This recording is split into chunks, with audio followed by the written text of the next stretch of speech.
After Joseph and his brothers died, the population of Israelites living in Egypt exploded. It grew so large that the new Pharaoh was fearful that they would form an army against Egypt. So he made the Israelites slaves, forcing them to make bricks all day long. Then Pharaoh took it a step further. He issued a ruling that all newborn Hebrew boys should be killed.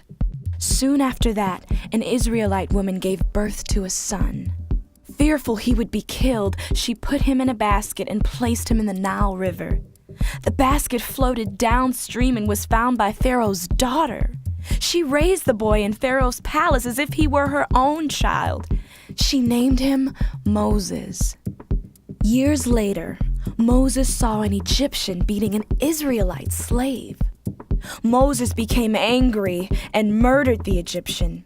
Fearing for his own life, Moses fled into the wilderness where he became a shepherd. One day while he was tending his flock, he saw something incredible. A bush that was engulfed in flames but was not burning up. Then Moses heard God's voice coming from the bush. God had seen the suffering of the Israelites and wanted Moses to lead the people out of Egypt. So Moses went back to Egypt and met with Pharaoh. He asked that the Israelites be given a short break from their labor to hold a festival to worship God. Pharaoh not only denied the request, but made the Israelites work even more difficult to punish them. But this was just the beginning. To prove that God was on Israel's side, God brought great disasters called plagues on Egypt. God made all the water of Egypt turn into blood, filled the land with frogs and insects, sent diseases to kill the Egyptian animals, gave the people terrible sores, and brought terrible thunderstorms and terrifying darkness. Then God sent one final plague.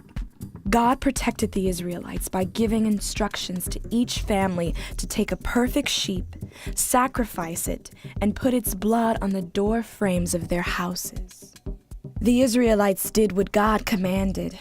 At midnight, God moved throughout Egypt, and every firstborn son, including Pharaoh's, were killed. But God passed over every house that had blood on its doorframe. Pharaoh was so overwhelmed that he practically begged the Israelites to leave. So in the middle of the night, after living there for 430 years, the Israelites left Egypt. However, Pharaoh once again changed his mind and sent his armies after the Israelites. They chased them for miles until finally they trapped the Israelites at the edge of the Red Sea. But God instructed Moses to strike the water with his walking stick. When he did, a strong wind blew across the sea, creating dry land for the Israelites to walk across. After they reached the other side, God caused the water to crash back down, drowning all of the Egyptians who were following close behind. The Israelites journeyed far away from Egypt.